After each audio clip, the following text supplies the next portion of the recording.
শুনছো শেফালি, আগে আমি জঙ্গল থেকে কিছু কাঠ কেটে বাজারে বিক্রি করে আছি, তারপর দুটো পয়সা পেলে সেই দিয়ে কদিন সংসারটা চলে যাবে। হ্যাঁ হ্যাঁ, সেই ভালো, তুমি যাও। তারপর রামু চলে যায় জঙ্গলে কাঠ কাটতে।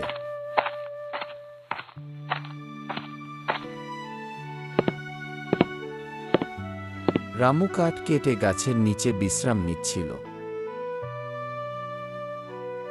তারপর সে কাঠ কেটে বাড়ি যায়।